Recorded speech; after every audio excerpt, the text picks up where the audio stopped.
ছেলেদেরকে প্রাণী বিজ্ঞান পড়াইল, ডারউইনের ভ্রান্ত মতবাদ। কি জন্য পড়াইছে? এইটা শিক্ষা দেওয়ার জন্য তোদের আল্লাহ বানায় নাই, তোরা বান্দর হয়েছিস। বাস এতটুকুন শিখায়া আমাদের সন্তানকে বেঈমান বানানোর জন্য ডারউইনের মতবাদ পড়াইছে।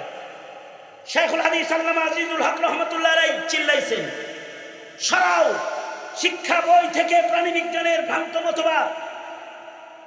শাইখুল ইসলাম আল্লামা আহমদ শফি চিল্লাইছেন, আল্লামা জুনায়েদ বাবুনগরী চিৎকার করে বলেছেন, সরাও ডারউইনের ভ্রান্ত মতবাদ।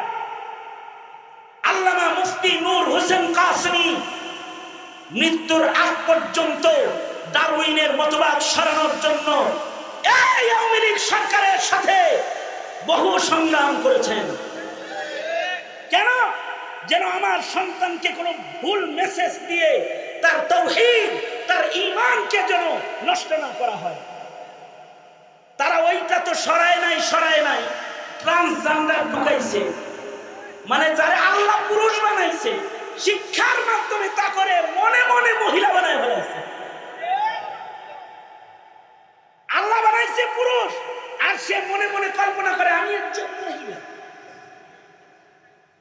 অথবা আল্লাহ বানাইছে তাকে মহিলা, সে কয় আমি তো কয়েকদিন আগে পুরুষ হয়ে গেছি। এমন ভ্রান্ত শিক্ষার মাধ্যমে তোমার প্রজন্মের ঈমান কারার চেষ্টা করেছে। এই ঈমানের ব্যাপারে উলামায়ে কেরাম সতর্ক করলে সিলেবাসে এগুলো সেটেল করা যাবে না বিধায় এই দেশের শত শত আলেমকে জেলখানার ভেতরে তালাবদ্ধ করা হয়েছে। এদেশের আলেমরা কারোর চেয়ার নিয়ে টানাটানি করে নাই, কারোর মন্ত্রিত্ব নিয়ে টানাটানি করে নাই।